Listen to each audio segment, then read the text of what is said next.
Hello students, welcome to my YouTube channel Study with Harshad. I am Arshad Ali and today we are going to learn about prokaryotic and eukaryotic cells and their classification, their nomenclature and difference between them. So let's start. सबसे पहले Antony van Leeuwenhoek and Robert Hooke. These were the two scientists, Anthony von Leeuwenhoek and Robert Hooke. ये दो scientist ऐसे थे जिन्होंने सबसे पहले काम किया था लिविंग ऑर्गेनिजम्स पे, लिविंग ऑर्गेनिजम्स की तलाश पे, सेल्स की तलाश में, किसके थ्रू? माइक्रोस्कोप के थ्रू। इन्होंने माइक्रोस्कोप बनाया, उस पे काम किया, तो इन्होंने सबसे पहले क्या फाइंड किया? सेल। अब हम चलते हैं नॉमेनक्लेचर की तरफ। नॉमेनक्लेचर किसका?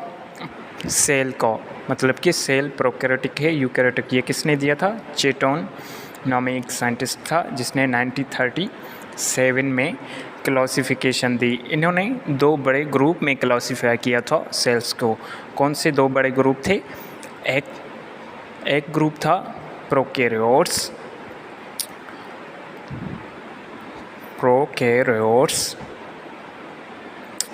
और अदर ग्रुप था यूकैरियोट्स। ये दो ग्रुप थे जिन दो ग्रुप्स में सेल्स को तकसीम किया किसने? चेटोन ने।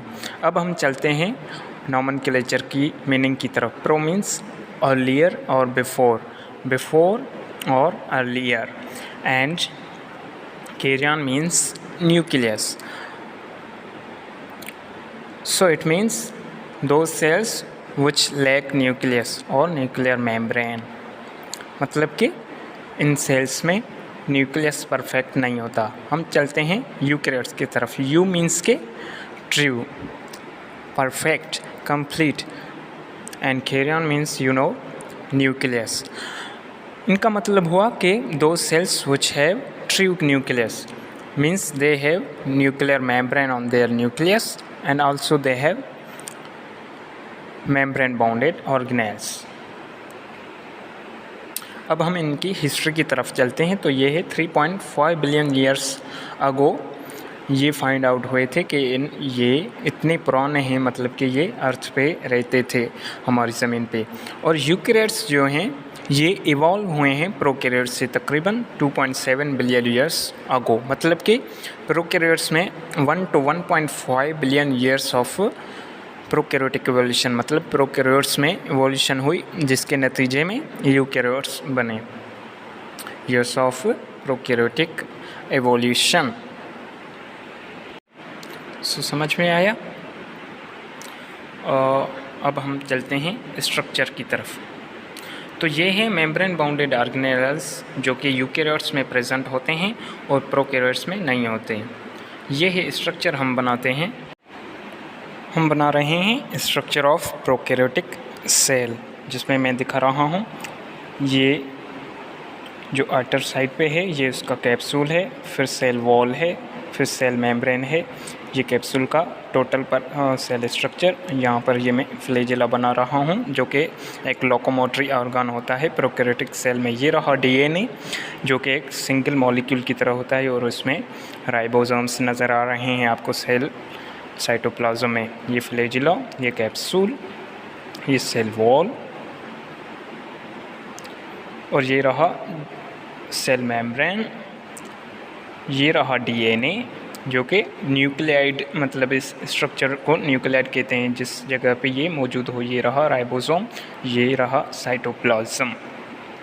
और इसके साथ साथ इसकी आउटर स्ट्रक्चर पे एक एक्सटर्नल एक्सटेंडिंग जिसे कहते हैं वो होते हैं पाइलाई, मतलब कि ये सेल मेम्ब्रेन से बढ़कर आगे आते हैं सेल वॉल को क्रॉस करके। अब हम बनाते हैं प्लांट सेल और यूकैरियोटिक सेल। प्लांट सेल भी एक यूकैरियोटिक सेल का टाइप है। ये रहा परफेक्ट न्यूक्लियस जिसमें सेल मेम्ब्रेन है। ये रहा वैक्यूल। ये एक परफेक्ट प्लांट सेल हम बना रहे हैं जिसको मैं नेम बाद में देता हूँ। ये मैं ड्राई कर रहा हूँ।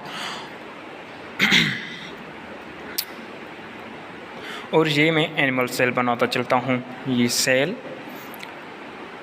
Mitochondria, endoplasmic reticulum, Golgi bodies, ribosomes मैं नेम्स देता चला हूँ। ये रहा आउटर सेल वॉल, फिर cell membrane, vacuole, chloroplast and mitochondria and nucleus at the centre of animal cell and at side of plant cell. ये रहा एंडोप्लाज्मिक रेटिकुलम, ये गोल्जी बॉडीज़। ये है एनिमल सेल और ये है प्लांट सेल, ठीक है। और ये रहा प्रोकैरियोटिक सेल। अब हम चलते हैं डिफरेंसेस बिटवीन देम। सेल में कौन कौन से डिफरेंस होते हैं, कौन कौन सी सिमिलरिटीज़। तो ये जो कॉमन थिंग्स हैं जो कि प्रोकैरियोटिक सेल और यूकैरियोटिक सेल बोथ में मौजूद होती हैं वो हैं cell membrane, DNA, cytoplasm plus में राइबोसोम। ये चार चीज़ें ऐसी हैं जो दोनों टाइप ऑफ सेल्स में मौजूद होती हैं, ठीक है। अब हम चलते हैं प्रोकैरियोटिक सेल की तरफ। तो प्रोकैरियोटिक सेल्स क्या होते हैं, ये ओल्डेस्ट टाइप ऑफ सेल्स है जो कि सिंपल होते हैं और स्मॉल इन स्ट्रक्चर होते हैं। स्ट्रक्चर में क्या होते हैं, स्मॉल। उनके मुकाबले में यूकैरियोटिक सेल क्या होते हैं, ये इवॉल्व हुए हैं प्रोकैरियोटिक सेल से और ये लार्ज होते हैं और कम्प्लेक्स भी होते हैं, ठीक है। यूकैरियोटिक सेल लार्ज और कम्प्लेक्स होते हैं। अब हम चलते हैं मेम्ब्रेन बाउंडेड ऑर्गेनेल किन में प्रेजेंट होते हैं, किन में नहीं। तो प्रोकैरियोट्स में कोई भी मेम्ब्रेन बाउंडेड ऑर्गेनेल सेल के अंदर मौजूद नहीं होता, lack all membrane bounded organelles, but eukaryotic cell contain membrane bounded organelles, contain membrane bounded organelles. कौन कौन से होते हैं, माइटोकॉन्ड्रिया होता है, mitochondria, endoplasmic reticulum, Golgi bodies, nucleus, etc। तो मतलब ये सारे जो हैं मेम्ब्रेन बाउंडेड ऑर्गेनेल्स हैं। अब हम चलते हैं डीएनए। डीएनए क्या होता है, एक सिंगल मॉलिक्यूल होता है जो कि फ्रीली साइटोप्लाज्म में मौजूद होता है और जहाँ पर वो मौजूद होता है उस स्ट्रक्चर कहते हैं न्यूक्लियाइड। तो ये एक सिंगल क्रोमोसोम ही होता है।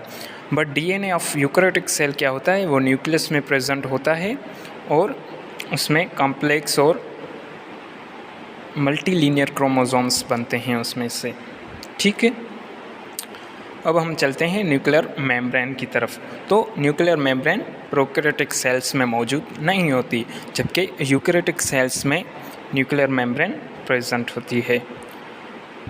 और डीएनए जो प्रोकैरियोटिक सेल्स में होती हैं उसमें सिर्फ एक क्रोमोसोम होता है जो कि सिर्फ डीएनए का बना होता है, जबकि यूकैरियोटिक सेल्स का क्रोमोसोम डीएनए का भी बना होता है प्लस में प्रोटीन का भी बना हुआ होता है। अब चलते हैं सेल वॉल की तरफ। तो cell wall of prokaryotic cells complex polysaccharides की बनी हुई होती है, जैसे म्यूरिन। और जबकि cell wall of eukaryotic cells किसकी बनी होती है, सेल्यूलोज की प्लांट्स में बनी हुई होती है और काइटिन की फंजाई में बनी हुई होती है, ठीक है। अब साइज़ ऑफ सेल। तो प्रोकैरियोटिक सेल जो होता है स्मॉल ऑफ साइज़ होता है। ये तकरीबन एक नॉर्मल यूकैरियोटिक सेल से 10 टाइम्स छोटा होता है, 10 टाइम्स लेसर साइज़ होती है किससे, नॉर्मल यूकैरियोटिक सेल से, जबकि यूकैरियोटिक सेल की साइज़ लार्जर होती है। अब हम चलते हैं रेस्पिरेशन प्रोकैरियोटिक सेल्स की किस्में होती हैं, मेसोसोम्स में, जबकि यूकैरियोटिक सेल्स में किस्में होती है माइटोकॉन्ड्रिया में, जो कि पावर हाउस ऑफ सेल होता है। अब चलते हैं साइज़ ऑफ राइबोसोम्स की। तो सर्स एक क्या होता है, मेजरिंग यूनिट है, एस, जिसे क्या कहते हैं, यूनिट ऑफ मेजरमेंट। तो प्रोकैरियोटिक सेल की 70 एस साइज़ है, जबकि यूकैरियोटिक सेल के राइबोसोम की साइज़ क्या है, 80 एस। तो ये कैसे होता है, अब मैं स्ट्रक्चर शो करता हूँ राइबोसोम की। तो उसके दो पार्ट होते हैं, एक अपर पार्ट, एक लोअर पार्ट। तो उनमें बीच में एक होल होता है जिसमें लोअर पार्ट क्या होता है, इंटर हो जाता है। तो वैसे तो 50 + 30 80 हो जाता, बट 70 होता है। और 60 + 40 साइज़ जो होती हैं उन पार्ट्स की, वो 100 हो जाता, बट 80 हो जाती हैं। वो क्यों, क्योंकि उनका आधा पार्ट जो है बड़े पार्ट में चला जाता है छोटे पार्ट का। अब चलते हैं डीएनए क्या होता है, सिंगल सर्कुलर क्रोमोसोम होता है प्रोकैरियोटिक सेल का, जबकि डीएनए ऑफ यूकैरियोटिक सेल क्या होता है, मल्टीपल लीनियर क्रोमोसोम्स बनते हैं, ठीक है।